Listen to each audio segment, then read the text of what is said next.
Hi, this is John Bathurst with Compass and Bathurst Coastal Properties here in Manhattan Beach. Cheers.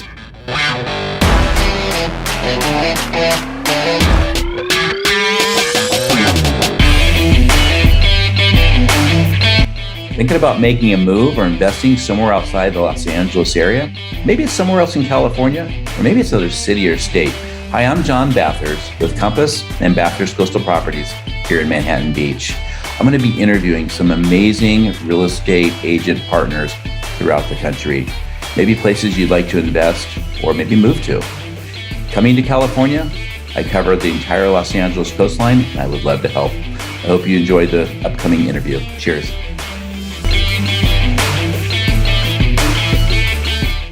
Hey everybody, John Bathurst with Compass and Bathurst Coastal Properties, where I'm here with a very, very good friend of mine in New York City, somebody that I actually admire, a father of three boys, rock star real estate agent, not a New Yorker initially. He came from Texas, but he has a lot of great things to share. And on my show, sharing all the great agent-to-agent referral partners I have throughout the country. John Harrison, say hello. Hello, John. Good to be with you as always. I love the fact that I can sit in the middle of Manhattan and talk to my good buddy John, who's in Manhattan of a different type on the other side of the country, but also a father of three. And I look up to you quite a bit, man. It's good to be here. Awesome. Great to have you here. And yeah, I love doing the coast to coast, Manhattan to Manhattan. Yes. So I have a big question for you. New York City. Yeah. Less than 2 years ago, it was a mad exodus out of New York City, or at least that's what the media portrayed, right? Yeah. I don't think that's the case, and I certainly don't think that's the case today. What's happening in New York City today? No, it's a great question. New York City, we like to pretend that we're sort of the center of the universe. And for many reasons, we are quite a bit of the center. New York State population is about 20 million people. But if you look at the New York metro area, we have about that many people just in the New York metro area, people that are coming in and out of the city. If you look at edges of New Jersey, Long Island, all of the city. But a lot of people spending time in the day in Manhattan and surrounding area. But from 2020 to about 2021, I mean, we saw the numbers show anywhere from like 300,000 people or more left, like our population went down. We were the epicenter of the virus. Everybody was trying to leave. All of the news headlines talked about the thousands and thousands of people that were leaving, and some renters that were just up and walking out on rents. But it's definitely a different story. The mayor just announced the end of the mask and vax mandate with respect to forcing people to show things. So we're kind of moving in that direction where you can walk into a lot of places now without having to wear your mask. So anyway, a lot of people returning, and it definitely feels more electric than ever. Was it ever exactly what the media portrayed in terms of the numbers of people leaving, or was it exaggerated? I typically believe that you can't ever fully trust anything that you see on the media, because the media, while as it could certainly serve to educate, it will give you a particular side. However, I would say in general, Manhattan especially, but New York City in general, was very shut down. When we got hit from March of 2020, for those next couple of months, businesses were winding down, people were leaving. The shelves were certainly running out of things like toilet paper and paper towels and the general necessities. I remember seeing Times Square totally packed. I mean, you've lived in New York before, just millions of people coming through the city, but Times Square was desolate. At some point, my family and I went outside of the city to stay with our family, my extended family, over a quarantine period. And I was logging into webcams to look at what was happening in Times Square. And, it was dead. And when I came back to the city in the late July timeframe of that year, even then, just to set up my sales office and to get things ready for our sales cycle to continue, the streets were dead. Like you could walk down the middle of most streets and there was no traffic. So that part of it, I would say, was pretty legit. Yeah.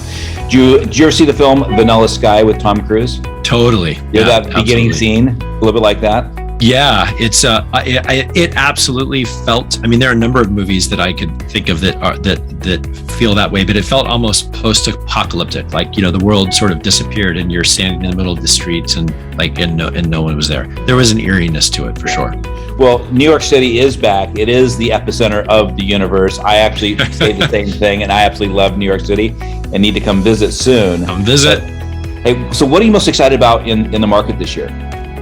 What's exciting to see is that we are returning. I mean, there are those people that were frightened by what was happening when we became this epicenter of virus to this mass exodus of people, and people that were concerned. A lot of people though realize that you can't really bet against New York too harshly, and so a lot of those people are now excited to see that the value is returning. People are returning as students start returning to classes, as workers start returning to their offices.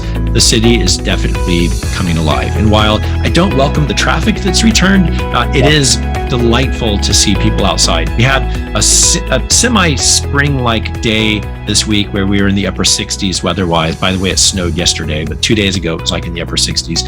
I saw people sitting outside. And it's so exciting to walk down the streets and see people smiling and enjoying being outside, and the close proximity that you can get from a coffee shop to your restaurant to a park. And those are the things that are most exciting to me, just to see the return of that energy to the city. Gotcha. Well, you say people returning to the city. Now let's talk about people coming to the city. Do you have a favorite time of year in New York? I'd say really have two times of year that are my favorite. Springtime is definitely one of my all-time favorites, because as everyone starts to go outside and enjoy everything from jogging to playing in the parks, playing in Central Park or Prospect Park down in Brooklyn, the flowers start to bloom, and there's that newness, that freshness of being able to go out and enjoy your favorite restaurant or your favorite sidewalk or coffee shop. And so that's definitely a magical time of the year for me. But then I'd say fall and leading into the holiday season at the end of the year, it brings a totally different type of magic. The stores start getting decorated for the holidays, and the lights, and everyone's coming to see the trees, and there's a lot of excitement about the city at that time too. So if I don't want to pick one, I'd say I'd pick those two. Yeah. Well, it's interesting. I have my favorites in New York, and that's exactly what you just described right there. My least favorite is the summer.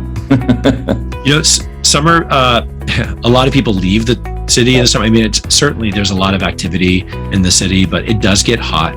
And, that's when a lot of people spend time out in the Hamptons, or they go to their summer homes for the long 3 or 4 day weekends. Yeah. Well, so let's talk a little bit about real estate. Let's talk about, I know you work both in new development as well as resale. Let's talk a little bit about that and what's happening in your market this year. So great. Well, this city, as I mentioned, in the metropolitan area, we've got just under 20 million people. New York City itself has just under 9 million residents though. And just to keep the conversation focused, we'll talk a little bit about Manhattan. So in Manhattan alone, we have about 1.6 million people. Brooklyn has, 2.7, Queens has 2.4, and then there's Bronx and Staten Island. But Manhattan has, a little under 2 million people. 2/3 of our population rent. So we're really only looking at about 1/3 of the population that owns. And so if we were just to pretend that third of the population in Manhattan is around 500,000 people, then that's 500,000 owners. Right now, on the market, in terms of just the general inventory on the market, we have about 5,000, a little bit over 5,000 homes on the market. And that's actually 22% fewer homes on the market than what we had last year. But our pending sales are up about 14%. And so what's happening is, we're starting to recognize some of those trends that are showing we're definitely moving forward. For example, Our sales that are going over asking price, we're at about 15% of our deals are going over ask, but that's over 200% higher than the same time last year. So if you look at general seller expectations and where pricing goes, and now, we're about 200% more deals are over ask than the same time last year, then you can see the demand is certainly returning. So more deals are going into contract, more people are willing to spend over ask.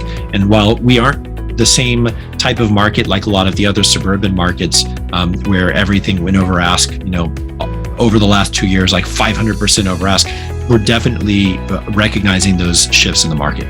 Gotcha. So obviously with inventory down and a high buyer demand, how are you navigating the market with your buyers? Well, the inventory levels, they're not down as much here as they are everywhere else.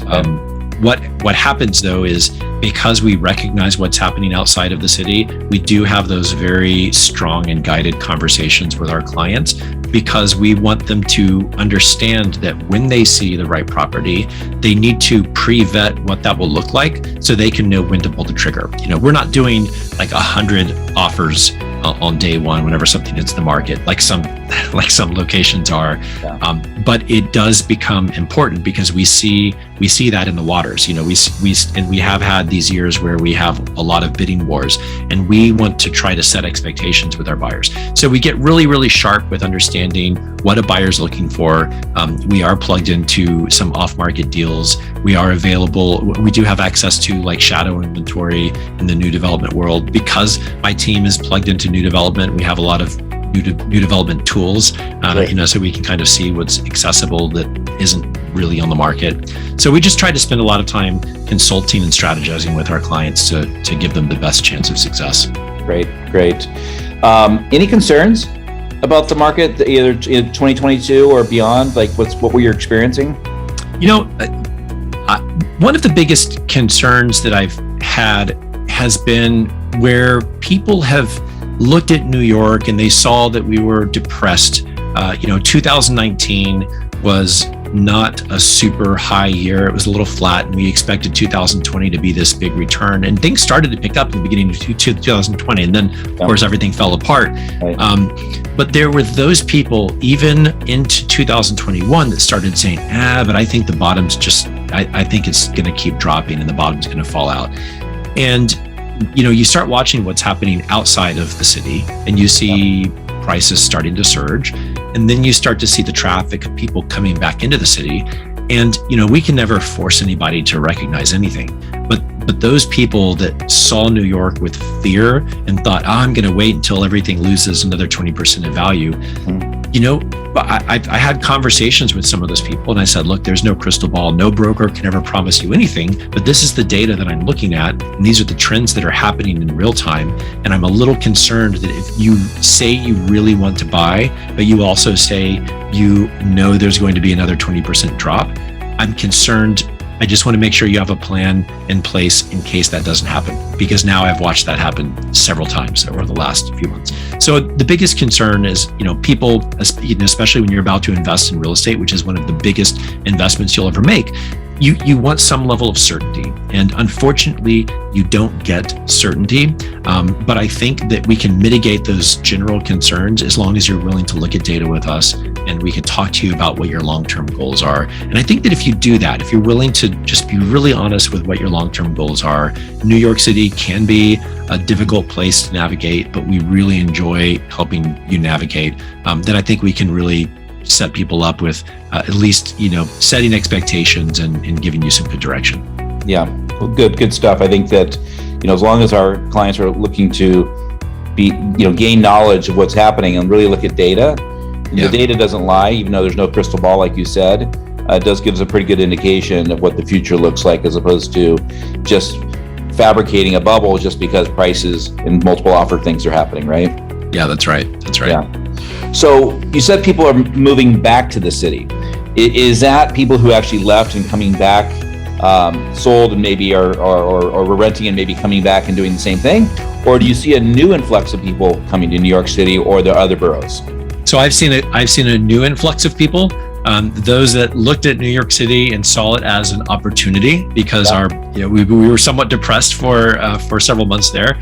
So I definitely have seen a lot of people. By the way, some people that have been coming from the West Coast. I've had a lot of buyers coming in from San Francisco in particular. But there are those that have been looking at New York and have always thought it would be great to own something in New York City. We are such a hub of culture, of business, of finance, of transportation. I mean, it's an easy gateway to Europe.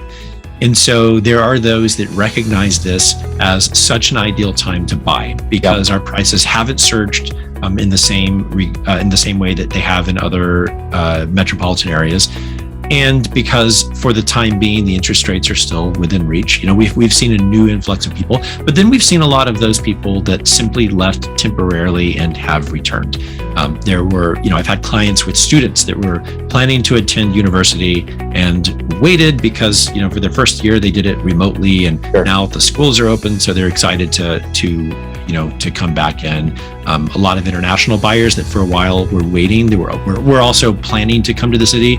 Maybe they traveled to the city quite a bit, but they were planning to make a pied-à-terre purchase and had to wait until it was easier to navigate the international borders that are coming in. And then those that were living here that rented, left, moved somewhere else, kind of got bored because they were really already connected to the New York way of life and wanted to come back, and we're really just trying to ride it out.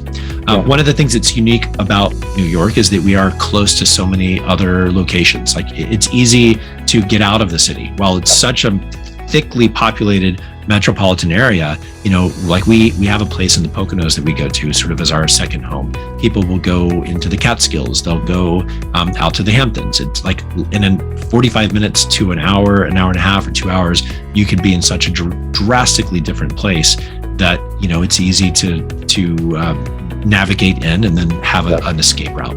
Yeah, cool. Great. Thanks for that update. People are leaving New York, now people are coming back. Are the people looking to get out of New York City still? Is that a trend at all? You mentioned you've had a lot of clients come from San Francisco, and quite honestly, being in California and being in the beaches in the Southern California area, I've had a lot of people from Northern California, the San Francisco Bay Area, come to the beach as well. Yeah. So I don't know what San Francisco looks like today, but it sounds like there might be a question going on there. I'm starting. Maybe we need to team up and start buying a lot of real estate in San Francisco after everyone leaves. So I would say, there are people that leave. You have to understand too. Remember, I said 2/3 of our population rent. Those were pre-COVID estimates, right? So 2/3 of a population of a city rent. Most cities, from my studies, have like 60 to 70% of the population owns. So we're almost flipped. We're upside down. And I think part of that is because New York City is by nature a fairly transient city. People will come right out of school and they'll work a couple of years as a financial analyst, or they'll come for the arts, or they'll come for fashion, or for the international culture, and then they'll go back to wherever they live. So you still have people, of course, that are coming and that are going.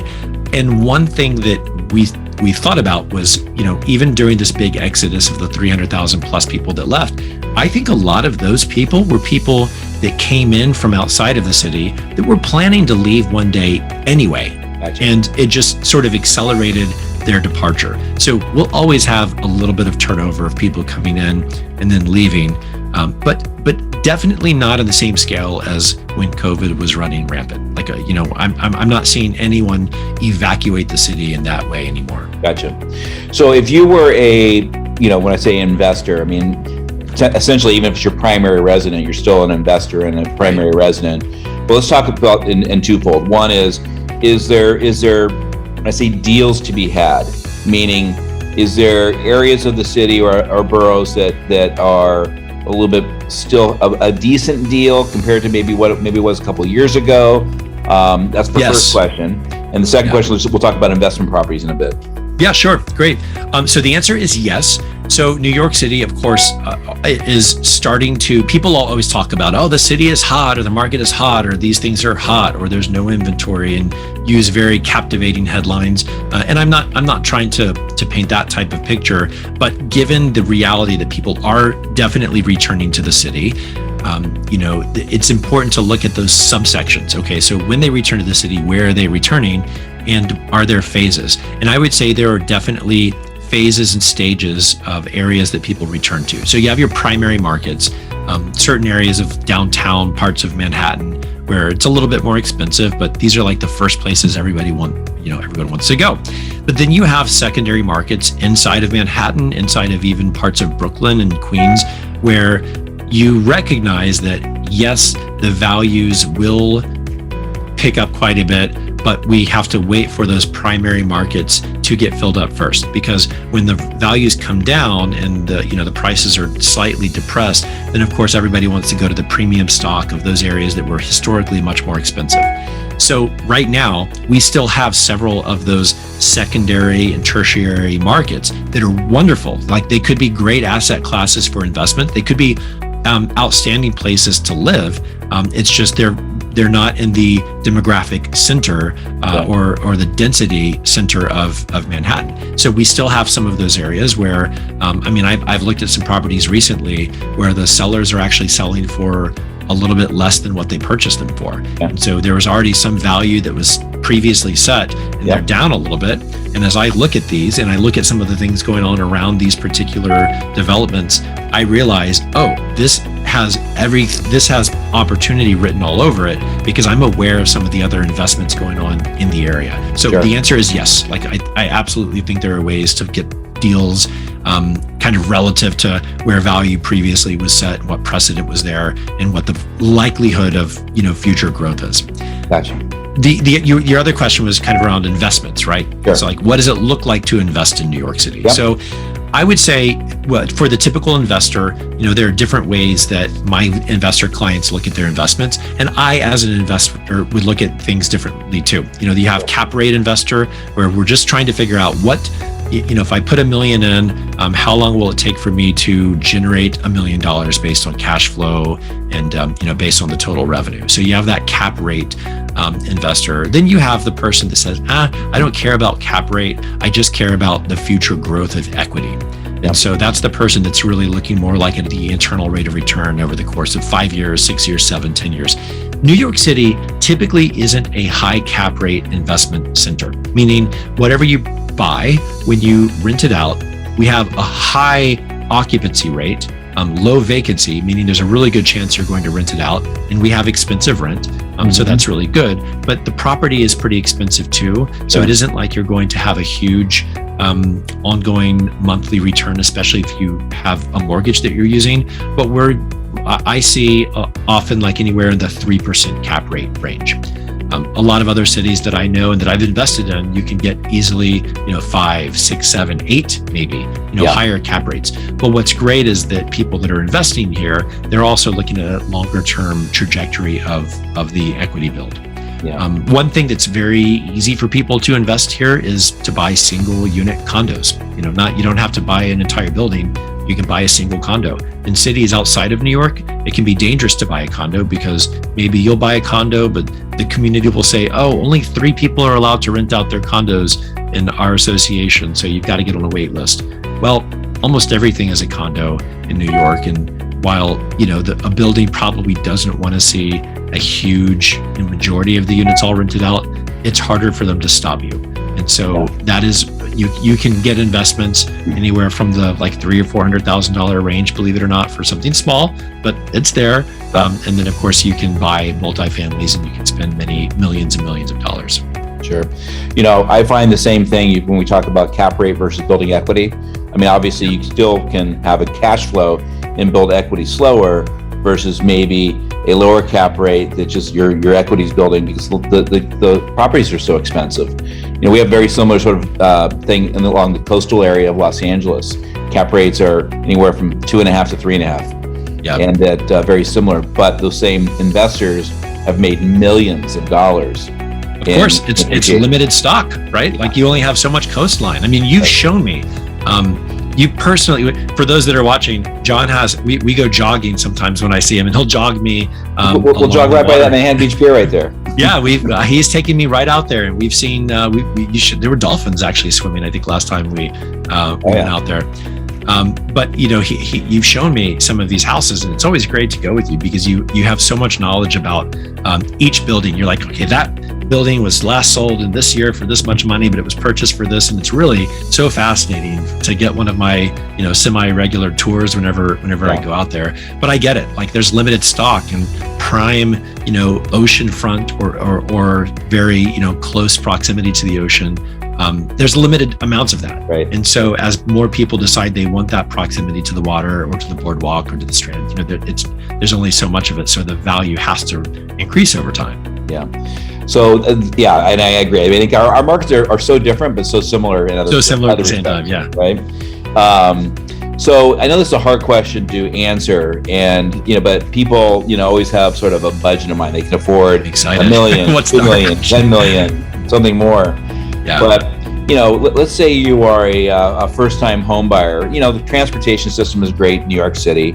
If you're working on in the island on Manhattan, you can get around to places within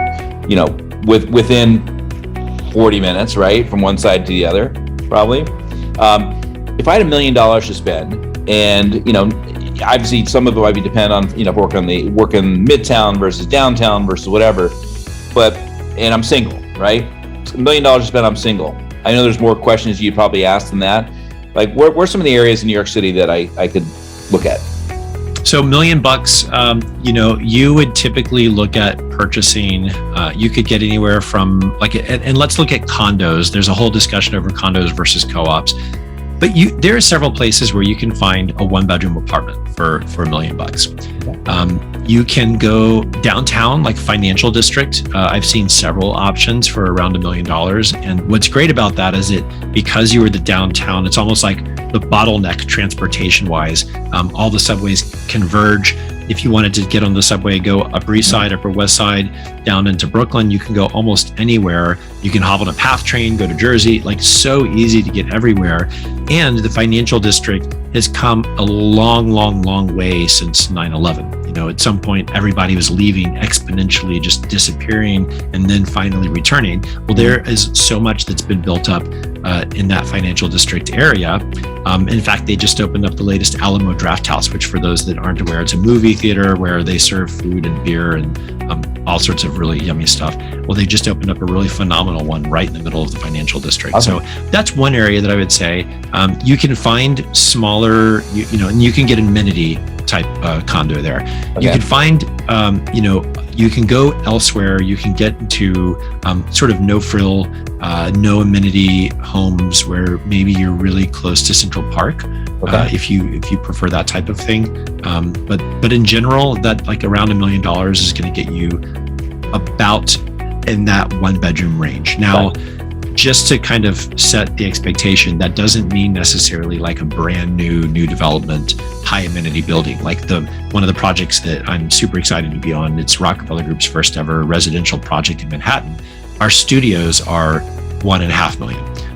So in some regards, some people would rather go ahead and spend, $150 for a studio because of what they're getting in our building. We have just phenomenal amenities and views and everything. But for $1 million, you can either get a really nice studio in some areas or a 1-bedroom. So you mentioned your new development. Where's the location of your new development? We are right in the middle of Manhattan, down in the core area, in a little area called Nomad. It's just north of Madison Square Park, 29th Street between Madison and Park. And the building's called Rose Hill, named after the old Rose Hill farm. It was actually like a 130 plus acre farm up into the late 1700s, but right kind of in the middle of the city, and we're watching the vibrancy of life return all around us. It's pretty great. Awesome. So now I've jumped up in the market up in the about 2 to 2.5 million. Yeah. So similar question. Let's say maybe I got a couple kids, maybe I don't. Obviously, there's private schools all around the city. What would be your sort of guidance there? Great. So for 2 to 2.5 million, you can definitely find some people will buy like a luxury, larger 1-bedroom. You could still find 2 bedrooms. And this is where, New York, in other cities, I know view, like how high you are, the altitude of your property isn't quite as important, but for you, it might be location and neighborhood. Well, we still have the idea of neighborhoods in the city, but it's really almost more about altitude in certain locations. So in one building, you could spend $2.5 million for, like, in fact, I'll use my building as an example. You can spend $2.5 million and get a really great 2-bedroom, 2-bath layout with an additional home office, like a third room. Or for the same price, if you go towards the top of the building, you can get something smaller that's a 1-bedroom, 1-bath, but it has an extra alcove. And so that's where you've got to figure out, if you say you like a couple of kids and that realm of life, then I would say you could definitely find at least 2 bedrooms in a number of areas. And depending on how you stretch it and where you're willing to go in the city, you can even find some 3 bedrooms in that range. But generally speaking, that $2 to $2.5 million, I would say you're going to look at kind of some of the entry, like 2-bedroom range apartments. Well, it's interesting. It's very similar to if you're closer to the beach, right? Yeah. You can get smaller little bungalows for the same price. You can buy a 5-bedroom half-mile off the beach. Yeah, right. Sure. But you guys are going vertical. We're going from ocean back. Right. So if I have $5 million, it's the same scenario where I'm just having something bigger, higher up with more views. So I get that 2 or 3 bedroom, but now I'm like way up there. Yeah, I'd say in general, that's the case. What people start to look at as well in the city with their budget is at what point do they want to maintain the service that comes along with a full service building with a concierge, doorman, you've got gym, sometimes pool. Our building has a pool and a squash court and a 37th floor lounge with a dining room and fireplace, all of that. Or at what point a person wants to start moving towards looking at a townhouse. I've seen a bunch of townhouses recently that are in the $5 million and below range, in Brooklyn especially, in some great areas, like super residential, super fun, loaded with restaurants and shopping and Trader Joe's just a block away and that type of thing, that where for $5 million, you can get into a really nice setup. And, some people will even get like a 2-family townhouse where they live in 3 floors and then they rent out one of the floors and everything's kind of turnkey and ready to go. Now, mind you, you can spend a lot more than that on a townhouse. You can easily spend $20 million on a townhouse. You can spend, the sky's the limit. You can spend way more than that too. But for $5 million, there are definitely some great options in the townhouse realm. But in the condo world, you can, when you get into that $5 million range, you really should be able to find something that's at least a 3-bedroom, depending on the finish that you're looking for. I've seen some 4 bedrooms. You can go more. I mean, you can, depending on how much you're willing to trade off in terms of style, finish, and all of that, you can go any direction. But that's a good overview, I'd say. If you have to look at whether or not you're going to stick in the condo world or go in the townhouse world. Sure. Well, I know you live in Brooklyn and you work both Brooklyn and in the city. Your new development is in Manhattan. You are absolutely an expert in the market, not only in Manhattan, but in Brooklyn as well. Anything more you want to tell our viewers before we move on with our day and our clients? I'd say I'm always thrilled to connect with people that love their city, because I know how much I love my city. And whenever people are moving to New York, it's always just so exciting for me to figure out why they're moving here and what they love about New York and how I can help them connect with the types of places and restaurants and shopping and people. New York City has had a bit of a rap of being this place that everyone's super fast paced and nobody will talk to you. But I will say, as a Southerner who moved here from Austin, Texas, almost 20 years ago, I've just found some of the most delightful, community-minded people in the city, and it continues to thrive as such an electric place to live. So always happy to answer any questions about the city and help people get plugged in any way I can. Well, if you're looking to move to New York City and any of the outer boroughs, John's your guy. And if for some reason he doesn't help, or his team doesn't cover the area that you're looking for, I'm sure he can guide you to the right agent to help you out there. We really appreciate your time today, John, and look forward to seeing you soon. My absolute pleasure. Thanks for including me, John. Peace, brother. Peace.